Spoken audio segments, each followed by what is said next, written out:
വിലങ്ങാട് ഉരുൾപൊട്ടലുണ്ടായ സ്ഥലത്തിൻ്റെ സമീപം മണ്ണിടിച്ചിലുണ്ടായെന്ന വാർത്ത വരുന്നു. മഞ്ഞിച്ചീളിയിലാണ് ഉരുൾപൊട്ടിയതിന് തൊട്ടുമുകളിൽ മണ്ണിടിഞ്ഞത്. മിഥില ബാലൻ വിലങ്ങാട് നിന്ന് ചേരുന്നു.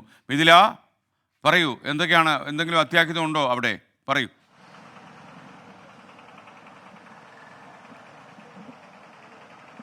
ആർക്കും അത്യാഹിതമൊന്നും ഉണ്ടായിട്ടില്ല.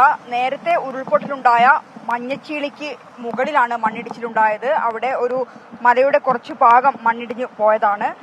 മറ്റ് ഗുരുതരാവസ്ഥയിലേക്കൊന്നും കാര്യങ്ങൾ പോയിട്ടില്ല.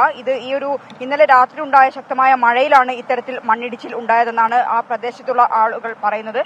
മഞ്ഞച്ചീളിയിലാണ് നമുക്കറിയാം 4 ആഴ്ച മുൻപ് ഏറ്റവും കൂടുതൽ ദുരിതം വിതച്ചത്, അല്ലെങ്കിൽ ഏറ്റവും വലിയ ഉരുൾപൊട്ടൽ, വിലങ്ങാടിനെ ഇത്ര കണ്ട് ദുരിതത്തിലാക്കിയ ആ ഒരു ഉരുൾപൊട്ടൽ ഉണ്ടായത് മഞ്ഞച്ചീളിയിലായിരുന്നു. മഞ്ഞച്ചീളിയിലുള്ള വീടുകളായിരുന്നു, 14ഓളം വീടുകളായിരുന്നു പോയിട്ടുണ്ടായിരുന്നത്. ആ സ്ഥലത്ത് തന്നെ ആ ഉരുൾപൊട്ടൽ ഉണ്ടായതിന് മുകൾ ഭാഗത്തായിട്ടാണ് ഇപ്പോൾ മണ്ണിടിച്ചിലുണ്ടായിട്ടുള്ളത്. ഒരു കുറച്ചു ഭാഗം അവിടെ നിന്നും മണ്ണ് അടർന്നു മാറിയതായിട്ടാണ് ആളുകൾ പറയുന്നത്.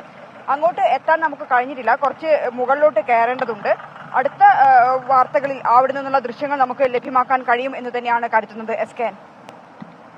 ഓക്കെ, മിഥില ബാലനാണ് വിവരങ്ങൾ നൽകിയത്. സുജാത പറയുന്നു, SK സാർ, ആരെയും സാറെന്ന് വിളിക്കരുത്. SKക്ക് ഇപ്പോൾ ഏകദേശം പ്രായം ഒരു 70 വയസ്സായി കാണും. 5 കൊല്ലം കൂടി എടുക്കണം 70-എത്താൻ, 65ആയി. പിന്നെ SK ഒരു സീനിയർ റിപ്പോർട്ടറാണ്. ആ സിദ്ദിഖിനെ സാറെന്ന് വിളിക്കേണ്ട ആവശ്യമില്ല. ഞാനിപ്പോൾ വിളിച്ചു. മാത്രമല്ല, സാറെന്ന് ഞാൻ ഒരുപാട് ആൾക്കാരെ വിളിക്കാറുണ്ട്. അത് അവരെ നമ്മൾ ആദരവോടെ വിളിക്കുന്ന ഒരു കാര്യമെന്ന് കണ്ടാൽ മതി.